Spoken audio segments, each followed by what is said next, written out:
شكرا جزيلا لحضرتك على هذا التوضيح. فاحنا بنتكلم في عمل للوهله الاولى بيلفت نظرنا الكفر، ودايما بنسميها دي المفاتيح او الكيز بتاعه العمل، عتبات النص. فاذا كلمه الفول حبيبي دي حد هيبص يعني مين تشخيص بقى، ده المصريين بيحبوه. اتس اوكي بس مش هما بس اللي بياكلوه. رحنا في اي بلد عربي او غير عربي عنده اللي بنسميها المالتي كالتشرز بيبقى موجود، لكن بيتقدم ازاي، بيتعامل ازاي. احنا شفنا ده في السعوديه، شفنا ده في بعض. اتس اوكي and ours. واحنا كمان ما عندناش دي وجبه اساسيه في بعض الشرائح من المجتمع بتلجأ ليه، لأنه هو بيمد لفترة طويلة أو بيشبع جوعهم لفترة طويلة، لكن مش كل الناس عايشة كده طبعا، بس ده نموذج اتس اوريدي موجود. فكنا ناخده كده كجايد أو إن احنا بنتكلم في حاجة. طبعا الغلاف هنا بنتكلم عن بائع الفول في الشارع، واختياره كمان جميل للأسماء. يعني ما بنتكلم عنه هو سامي، ده استخدم الاسم ده فيما بعد ان هو ان هم من الناس اللي هو سام. لا مش بس كده، ده احنا عندنا ان احنا مش بس ان في احنا يعني زي ما بيقولوا ايه، دايما يقول لك الشعب السامي او الشعب الكذا، لا ده احنا الاساس. فالعرب هم من الشعوب الساميه، فده مهم، فدي اشاره كويسه. اسم الاب كلمه قدري من الابره. اوكي، يعني هو بيعمل لي ربط ما بين المينينج نفسه، معنى الاسم هذا الاب او هذا بائع الفول والاسم الاب، وده معيار الصدق بالظبط كده. فهو بيقرب قوي يعني اسمه على مسمى. تمام. فده مهم جدا بالنسبه لنا. ده ما اكتفاش بس بالشكل ده وهو بائع فول، عفوا ليس في مطعم او ريستوران، هنا ان ذا ستريت في الشارع، فهو بيتكلم عليه في الشارع. وده اللي بدأ بيه بالفعل عم أدري، اللي كان بيقف في العباسية جنب مدرسة الصنايع اللي بيخدم فيها الأطفال الصغيرين اللي مصروف إيديهم كان ليميتد. فبالتالي دي الوحيدة اللي يقدر من خلالها إن هو يقدم يقدر يشتريه بإمكانيات بسيطة. الصورة يعني قديمة، عربات الفول تختلف عن الصورة. يس. فده اوريدي فعلا موجود في بعض الاماكن تيل ناو. حاضر. تيل ناو. استاذ محمد بيه، استاذ محمد دكتور بيطلب منك تصور فيديو بس. استاذ محمد المالح عاوزك تصور فيديو، ده كلام مهم قوي. انا بس عاوز اقول حاجه، الدكتور معجب جدا بوجهه نظر فعلا عين الصقر وبالذات اتفضل. فيا تصور بس فيديو يا استاذ. فاحنا بنتكلم في هذا العمل ان هو نقل لي صوره رياليتي واقعيه قوي عن المجتمع في حقبه زمنيه معينه. في البعض منها ما زال والبعض اختفى بشكل ما، لكنه لم ينتهي. يعني هو دي ثقافه شعب، ثقافه حي. الاحياء الشعبيه هنلاقي فيها بعض من ده وان كانت ندره.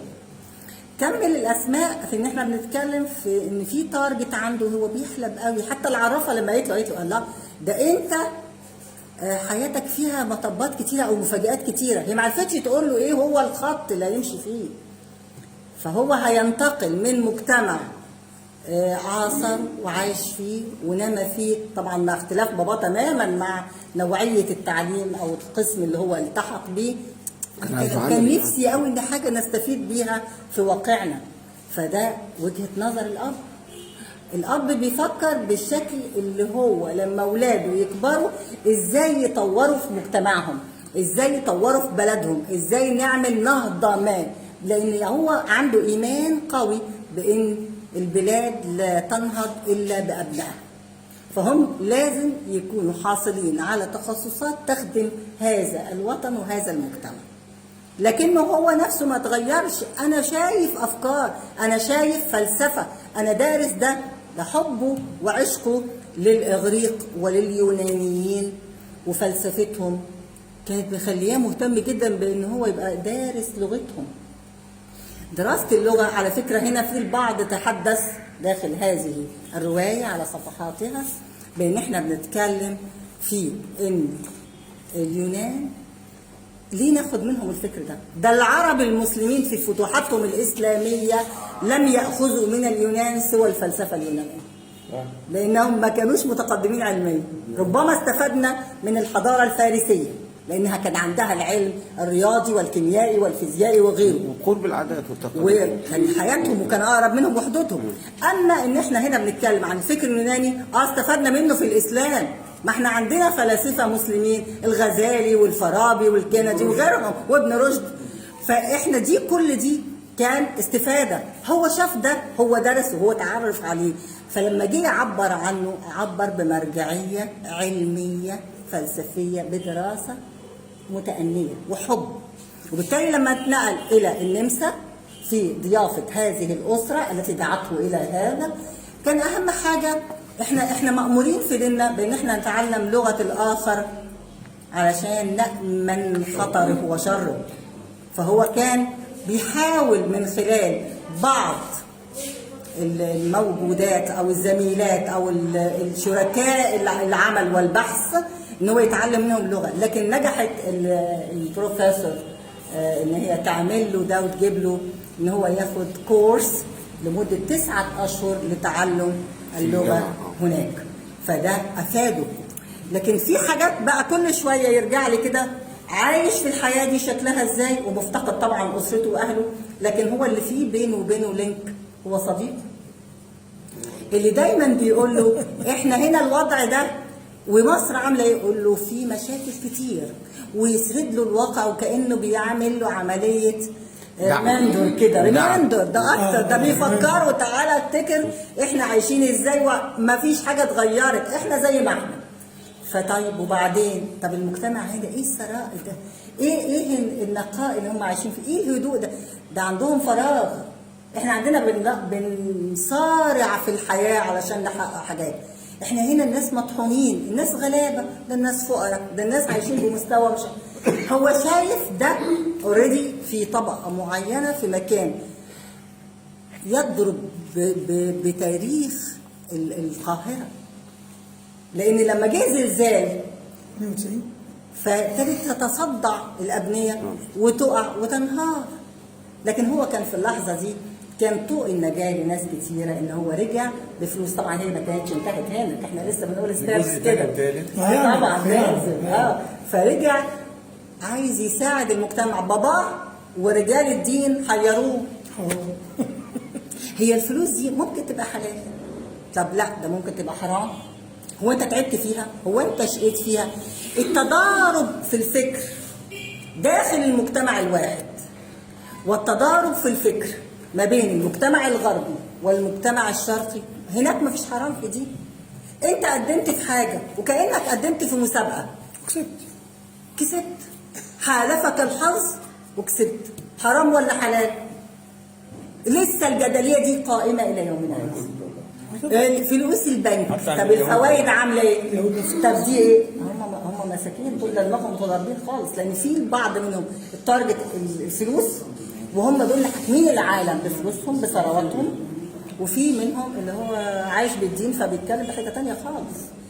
فنتكلم هنا في النموذج لهذا الانسان اللي في لحظه طبعا شاف مجتمع حريه كامله دون اي قيود، لان هم ما عندهمش المعتقدات اللي عندنا. فبالتالي بابا بيقول له لا ده هناك ده حرام. طب ما هناك مش حرام، والناس دي متحضره اكتر مننا، دي حققت كتير عننا في التقدم. طب هم اللي عايشين في الحرام هو اللي بيحققوا النجاح ولا احنا ولا ايه؟ حاول يدخل يعني عارف اتلخبط، ثقافتين لخبطوه. فلا طبعا المجتمع المحافظ شكله ازاي؟ طب والمجتمع التاني ده بيعمل ايه؟ الله، طب رجع تاني لقي نفس المشاكل هي والمجتمع ده فيه ناس بتطمع لدرجه ان هم خطفوه، وبعد ما كان ادى صديقه مبلغ ما هو اللي انقذه بيه ووقف ده بيه وخرجه. وفي ناس تانية كانت محتاجة كل الفلوس دي، ناس محرماها وناس محللاها. هو حد يمسك العصاية من النص. زي ما احنا اتكلمنا كده دلوقتي على موضوع غسيل الأموال، فقال لي انتوا شايفينها حرام؟ طب انا هعملها بقى انها ايه؟ تمشي صدقة للناس الغلابة اللي محتاجين، وهعمل لهم دور معينة لإيوائهم، وهبني لهم بيوت بدل اللي وقعت عندهم، وهعمل لهم مشروعات. طب ما انا هنا بابا رفضه ان هو يعيش معاه بفلوسه اللي هو اقتنى بيها فيلا كبيره ومكان راقي في ارقى الاحياء في القاهره، فليه ان هو مش راضي يجي معاهم لحد ما مات. طب انا هكمل رساله بابايا ده، لان هو حاسس ان باباه في جزء كبير منه صح، لكنه واخدها بتشدد زياده شويه، فهو هيعملها يمسكها من النص، يعمل البالانس ما بين رفض المجتمع التام لهذه الاموال وكيفيه التقرب من الناس وتلبيه احتياجاتهم دون استثمار. قمه الرفض كان موته. الراجل هو خلاص اللي هو الاب كنوع من انواع اللاوعي، خلاص هو مش عايز، هو خلاص يعني رفض ده، وحتى حس ان الناس بتلحقه بنظراتها، فده كان مؤلم بالنسبه له جدا. فلا هو عارف يساعد الناس ولا هو عارف يعيش مع ابنه بالفلوس اللي هو جابها، فهو في صراع نفسي ادى بيه الى حاله الوفاه. فهنا الشخصيات اللي اتكلم عنها الكاتب هو بيقارن في المجتمعات المختلفة عن قيم، عن عادات، عن تقاليد، عن ديانات، عن أسلوب معين. هو شايف ده، لكن هو عايز يخدم المجتمع باللي ربنا بعته له كهبة. يعني هو مش ملحد، هو مش حد وحش، هو حد كويس، هو ملتزم وزي الناس وعايز يعيش وعايز حاسس بالصدقات، شايف حريات هو يقبلها. هو ما كملش بعض طبعا الطقوس، احنا وقفنا عند جزئيه ان هو رجع بالفلوس وابتدى يعمل بيها المشروعات، لكنه غزا بيها العالم. ده ما وقفش في جزئيه واحده وبقى هنا على قد مصر، ده قال ان كل دول الخليج دوله بقى فيها هذا الطعام اللي الناس كلها بتقول عليه ده ملتصق بالمصري، زي ماجنس بيتزا هات وغيرها. فهو عمل ده ترويج لطعام شعبي بسيط مصري، فبينشر بيه ثقافة ما. هو تارجت هنا ان انا بحيي دور الاب، وكمان بستثمر على اساس ان الفلوس دي هيبقى عائدها حلال، محدش هيقول دي بتاعت مين او جايه فين او. فهو انسان نبيل نقي بيحب المجتمع، رغم ان البعض منه رفضه بشكل ما، لكن هو عايز ينهض بيه وعايز يحقق ده. البعض من اسرته اتفق معاه، والبعض الاخر كان لا، اللي هو الاب على راسهم طبعا الاب. كل المجتمع لما استفاد منه ما عارضش، ما اتكلمش بعدها، ومشيت الحياه بهدوء وهو ناجح ومنتشر، وزي ما بيقولوا كده انتشر، يعني انتشار زي ما بيقولوا قانوني ورسمي واجتماعي. فكانت الثقافه بالنسبه له هنا هي ثقافة مجتمع بقيم وعادات خد بال حضرتك ان في بعض المأكولات من ثقافة لثقافة احيانا تبقى حرام لان مشكوك فيها مصدر. اما هذا الفول فهو نبات محايد تماما، حتى الموضة كمان الوقت الان الموضة. ايوه، فدي اللي احنا بنتكلم فيه، ان احنا بنتكلم بشكل ايجابي، بنحاول نوصل ان ممكن الحد حتى لو معاه بدايه بسيطه. بابا لو كان استثمر اكتر وكان عنده طموح اكتر كان عمل بالفعل المطعم ده، وكان بدل ما هو لامت قوي في الولاد الصغيرين يدخلوا يقعدوا على الحسيره وياكلوا ويمشوا ويعملوا، لا خلاص ده هيعمل ده زي اي مطاعم شهيره عندنا، تبعي نجف غيره كان هيوصل لده بالفعل. هيبقى بقى الفول حبيب بالظبط كده. فوصلنا ان احنا بقينا ترند الفول حبيبي، وده غزا معظم الدول. احنا بنروح السعوديه في العمرات وحاجات زي كده، مش احنا اللي بناكل في جاد، احنا مش كلنا بناخد منه يعني، لكن موجود ومع مختلف انواع الخبز الموجوده هناك. الباكستاني موجود والهندي موجود والمصري موجود وبياكلوا بيه الفول. اذا نحن نتحدث عن ثقافه ما. احيانا ينتقدون بعض العرب، مش كل، وليس الاخر، العرب لانهم يعرفون ليس هذا اكل البشر. فلا غلط، كل الناس بتاكله. فالمهم ان احنا بنتكلم في عمل بيدينا طموحات كتيره، بيعمل ان احنا ممكن نقدر نحقق حاجه على ارضنا، على واقعنا، ان احنا ممكن نساعد الفقراء والمحتاجين بشكل ما، ان احنا ممكن نغير في بعض الثقافات طالما ان احنا اوريدي بقى عندنا ثقافه اخرى وعشنا فيها واستفدنا منها كتير. طب عايزين ننقل بعض النماذج للناس المتحضره والمعاصره بشكل ما، للناس اللي هي اتعلمت بالفعل وعايزه تحقق حاجه، فبنديهم كده زي ايه، جايد كده او نموذج معين يرشدهم لكيفيه تحقيق هذا بمنتهى السلاسه، باسلوب بسيط، باسلوب جميل. بنتكلم لايف عن حدث الان، وبعد كده بنعمل فلاش باك لحاجات تانية علشان نقارن، علشان نشوف الحدث متشابه ازاي او مختلف ازاي، مره في القاهره ومره في فيينا، ونشوف المجتمعات شكلها ازاي والعلم هناك بيتعمل فيه ايه وبنستفيد منه ازاي وهكذا. فطبعا دي تجربه انا بشكر حضرتك جدا عليها، وهذا العمل جميل وهو اضافه بالفعل للمكتبه العربيه، والف الف مبروك لحضرتك وشكرا جزيلا لكم جميعا. اتفضل. اتفضل.